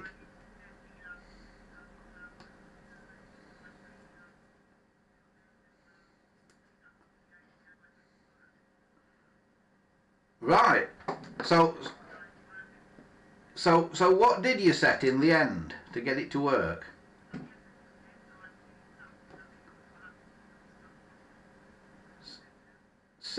SIP something, yeah, because it's a SIP address, yeah. So it.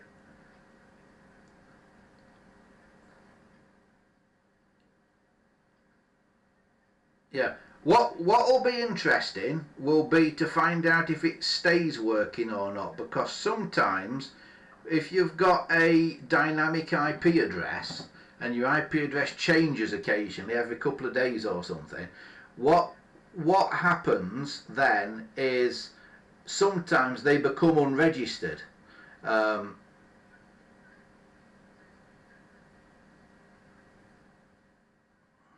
Oh, you put use random SIP port.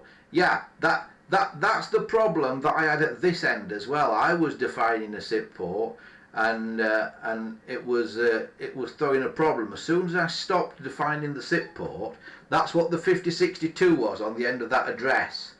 And as soon as I stopped defining that SIP port and let it sort itself out, it worked, and it worked for Michael then as well. So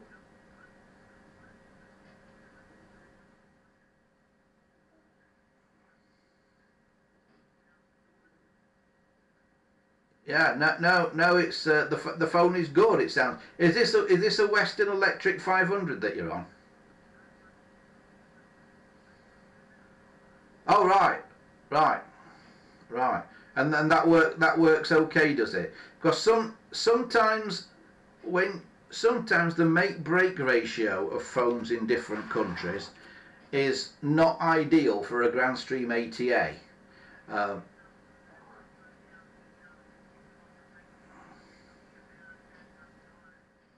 yeah. You had to change the speed of the dial a bit, did you?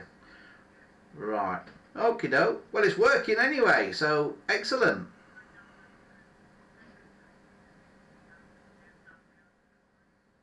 2232. Right. I'll give it a go. I'll put you on the stream so other people can hear you. Oh, hang on. No, I won't put you on the stream so other people can hear you because it'll slow my computer down too much. But yeah, just bear with me a second. I'll give it a go. Right. So Chris's phones are working now. He just wants me to try his other one. So I'm just going to try his other one. I'm just going to try ringing it. It's ringing. It it it works. Brilliant. Excellent stuff. Right.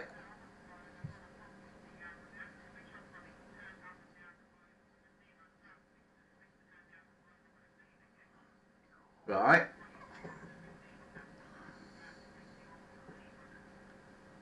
Right. I'll have to have a think about that one. It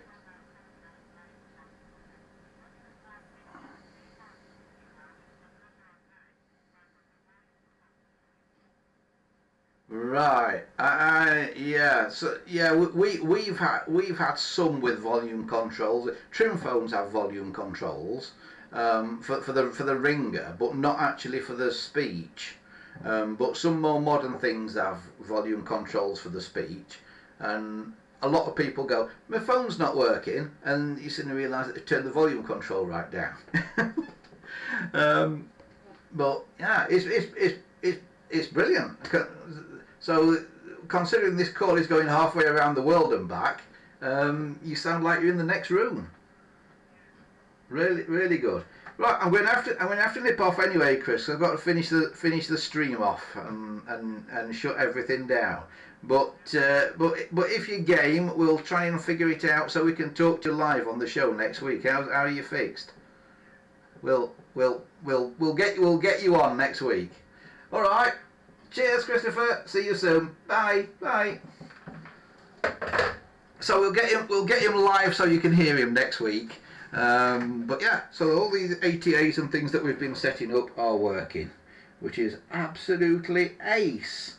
Right, it's time for me to go. This has been a long one tonight, hasn't it? Crikey, it's 8:10 now. We started at 6 o'clock. So, thanks to everybody for watching today. Next week we'll be finishing off this very grotty 706. We'll be cleaning it up and making it a real showpiece. It may even get pride of place on the desk and replace this black one that's already here. You never know. So until next week, have a great week ahead. Remember, you can get in touch with us via the website andyshed.colepress.net if you want to. You can also support us on Patreon at patreon.com/andyshed, and you can go and buy stuff out of the shop. andysemporium.colepress.net is the place to go to do that. But from me for now, thanks for watching once again, and well, we'll see you next time. So after this monumentally long live stream, bye for now.